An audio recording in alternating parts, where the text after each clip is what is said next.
தொலைக்காட்சிக்கு Sun news தொலைக்காட்சிக்கு ஸ்ரீதர் ஒளிப்பதிவாளர். இப்போது தொடர்ந்து வரும் கனமழை காரணமாக விவசாயிகள் ரொம்பவும் பெரிதும் துன்பத்துக்கு ஆளாகிவிட்டனர். பயிர்கள் நிலங்கள் எல்லாம் தண்ணீர் மூழ்கி கொண்டிருக்கிறதுனால் ஒரு விவசாயியிடம் என்ன காரணம் என்று கேட்போம். ஐயா, உங்களுக்கு எவ்வளவு நட்டாயம் இருக்கு இந்த பயிரில்?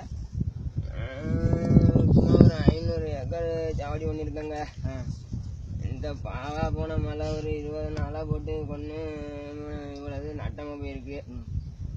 நான் மருந்து 5 வாட்டி 6 வாட்டி அடித்தேன். மருந்து அடித்தவன் தான் செத்து போயிருக்கான். பூச்சி ஒன்றும் சாவலைங்க. இது சம்பந்தமாகவும் நான் என்ன பண்ணுறேன்னு ஒன்றும் புரியலை. இந்த நிலத்தை நம்பி நான் மாரியாத்தா இந்தியன் பேங்க்ல 6 பைசா வட்டிக்கு வாங்கி செலவு பண்ணியிருக்கேங்க. சரி, உரம் அது இதுன்னு இப்படி செலவு பண்ணி பெரிய நட்டத்தில் இருக்குங்க. எவ்வளவு நட்டம் உங்களுக்கு இதனால? இப்படிலாம் நம்ம நிலம் தான் சார். நீங்க பார்த்து ஏதாவது அரசாங்கத்திட்ட சொன்னீங்கன்னா தான் உண்டு. கவர்மெண்ட் வந்து யாரும் பார்த்தாங்களா? பிரசிடண்ட், எம்எல்ஏ யார் ஒரு 10 பேர் வரல. கம்நாட்டு போயிடுவோம். ஜாலியா இருக்கா? வர்றாங்க. ஆமா சார், ஓட்டு விடுங்க, ரோட்டு போட்டு கொடுங்கன்னா கேட்க மாட்டாங்க. ஒரு பாலம் கட்டுங்கன்னா கேட்க மாட்டாங்க. இது என்னைக்கு வடிகிறது? நாங்க எப்ப யார் பழக்கிறது? எப்படி இதை நம்பி நான் பொன்னாட்டி பிள்ளையெல்லாம் நான் என்ன நடுத்தப்பட்டு தான் சார் நிக்கிறாங்க. இது ஃபுல்லா உங்க இடம் தான்? ஆமா சார், இந்த இது ஃபுல்லா நம்மளுக்கு தான் சார். 500 ஏக்கர் கிட்ட நான் விவசாயம் பண்ணிருக்கேன். என்ன பண்ற சொல்லுங்க.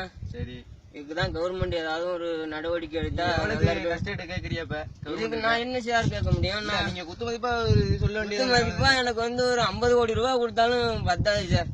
ஆமா. சரி, இதை பத்தி எனக்காக நான் பேசல சார். என்ன மாதிரி இருக்கிற ஏழை விவசாயிகளுக்காக நான் சார் சொல்ல முடியும். ஆமா சார், ஓகே சார். வீடுகள் எல்லாம் பாதிக்கப்பட்டிருக்கு. மக்கள் எல்லாம் அவதிதான். ஒன்னும் சொல்லிக்க முடியல. தண்ணி இல்ல, கஞ்சி இல்ல, குடிக்க ஒண்ணுமே இல்ல. பொருட்கள் எதுவுமே இல்ல சார். கடைகள் எதுவுமே இல்ல. கட்டியும் கூட வாங்க முடியல பாருங்க. அந்த நிலைமையில இருக்கேன். அப்பனா நீங்க தெரிஞ்சுங்க. வணக்கம் சார். நீங்க வேற கிராமத்துல போய் பேசி கேளுங்க சார். இப்போது விவசாயி என்ன சொல்லி கொண்டிருக்கிறார் என்றால் அவருக்கு